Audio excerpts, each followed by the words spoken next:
And President William Ruto has directed that all Kenyans living near dams and riverbanks should move to safer ground as the El Nino rains are expected to surge. Speaking at State House, Nairobi, the president told Kenyans that dams are expected to overflow in a week's time and will trigger adverse effects if urgent measures are not put in place. Stephen Latour reports. As El Nino rains continue to wreak havoc across the country, President William Ruto has put all government agencies on high alert, asking them to take action and save lives. The president, while meeting members of the multi-agency team at State House, Nairobi, said the effects of the enhanced rains are being felt far and wide. Many roads across the country, especially in the northern part of Kenya, have been washed away.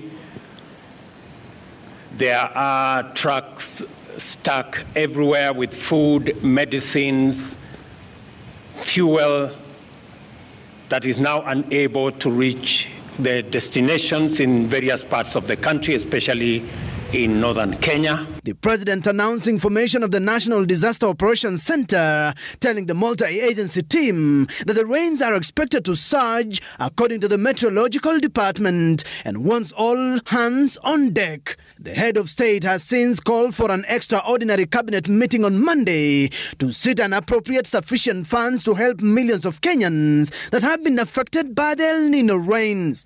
The Meteorological Department tell us that these rains will continue, and therefore we need to prepare ourselves for the emergency situation that is going to ensue as a result.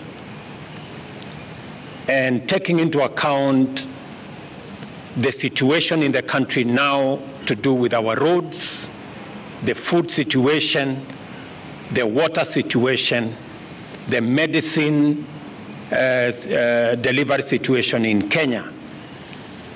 Cabinet will meet on Monday to deliberate on the various recommendations that have been made to ensure that the country is better prepared for the management of the situation that we see unfolding.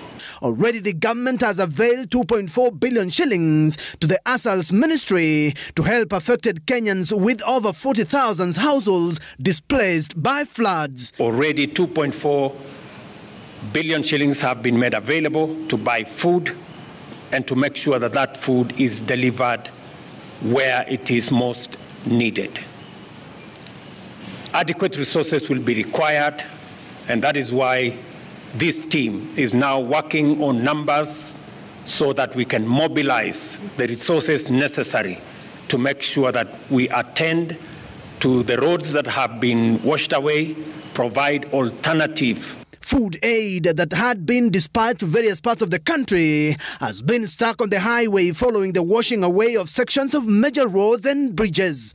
What is left for government is airlifting of relief to sort out the humanitarian crisis that is unfolding. The Kenya Defence Forces has been called to take over the skies and drop food aid to the worst hit areas in the country. I have instructed KDF to provide their air service facilities to airlift any commodities required in different parts of Kenya, and especially the last mile deliveries in the counties that are now marooned by floods.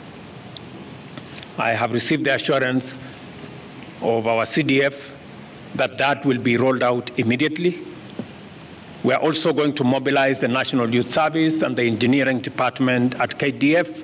Kenyans have further been warned that several dams will overflow in a week's time, and several rivers will be breaking their banks, causing more adverse effects. The president wants all Kenyans living in those vulnerable areas moved to safer grounds. Within the next 1 week, some of our dams will be full, and therefore there will be need for information to be made available to citizens so that if there will be need to relocate some citizens from the downstream, that should happen ahead of time.